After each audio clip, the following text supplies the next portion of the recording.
নমস্কার, কেমন আছেন? মাটনের একঘেয়েমি রেসিপি থেকে একটু অন্যরকম স্বাদের রান্না নিয়ে আজ আমি হাজির হয়েছি। মাটন মশলার এই রেসিপিটি রান্না করাও যেমন সহজ, তেমনি খেতেও অনবদ্য।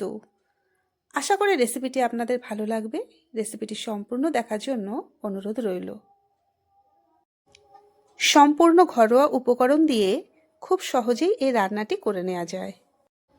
এবার দেখে নেওয়া যাক কিভাবে এই রেসিপিটি তৈরি করতে হয়। এই রেসিপিটি করার জন্য আমি 500 গ্রাম মাটন নিয়েছি। মাংসটাকে আমি আগে থেকেই ধুয়ে রেখেছি।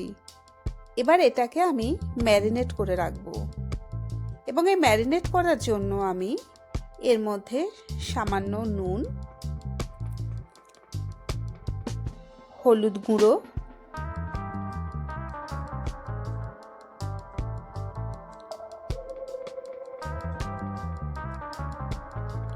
আদা রসুনের পেস্ট, কাঁচা লঙ্কা বাটা,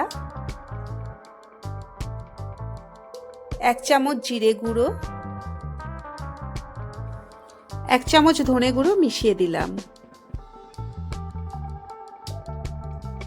এরপর এই উপকরণগুলোকে দিয়ে মাংসটা ভালো করে মাখিয়ে নেব। এরপর এর মধ্যে দিয়ে দেব কিছুটা পরিমাণে কাশ্মীরি লঙ্কার গুঁড়ো।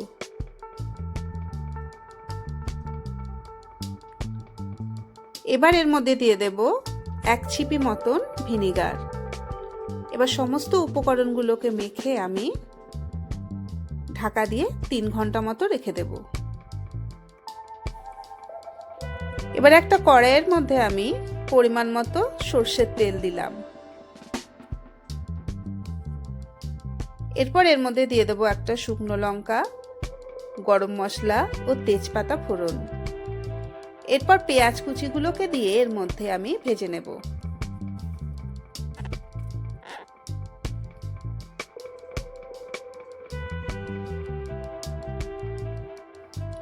এবারে পেঁয়াজ কুচিটাকে ভালো করে ভেজে নিতে হবে।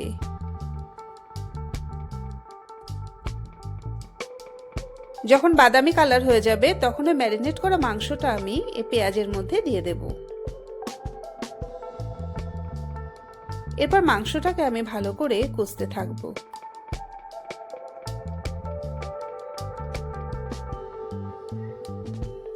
মাংসটা কষতে কষতে এদিকে আমি একটা পাত্রের মধ্যে কিছুটা পরিমাণে সাদা সর্ষে নেব।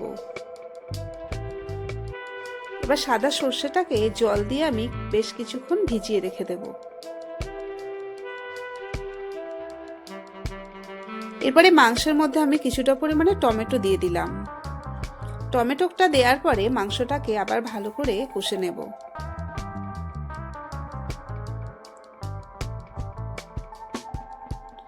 এরপর এর মধ্যে দিয়ে দিলাম আমি স্বাদ মতো নুন।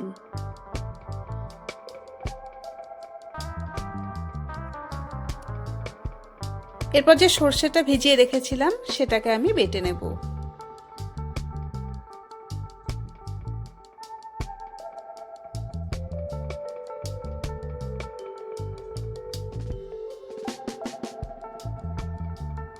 এরপরে বাটা সর্ষেটাকে আমি মাংসের মধ্যে দিয়ে ভালো করে কষে নেব।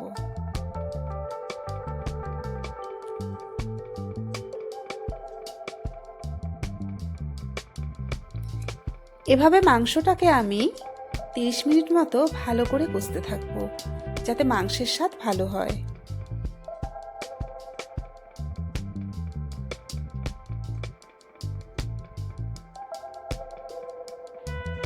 দেখুন, যত কষবেন ততই মাংসটা খেতে ভালো হবে। এরপর আমি এর মধ্যে দিয়ে দেব পরিমাণ মতো উষ্ণ গরম জল। এবার এই জলটা দিয়ে আমি এটাকে আধ ঘন্টা মতো ভালো করে ফুটিয়ে নেব। আপনারা চাইলে এটাকে প্রেসার কুকারেও দিয়ে দিতে পারেন।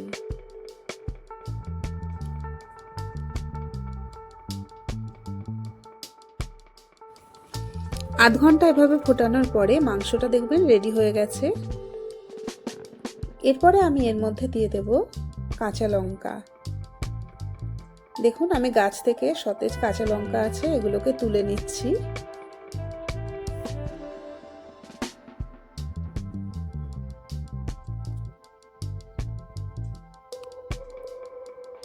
এরপর এই লঙ্কাগুলোকে আমি মাংসের মধ্যে দিয়ে দেব, আর দিয়ে দেব কিছুটা পরিমাণে ধনেপাতা।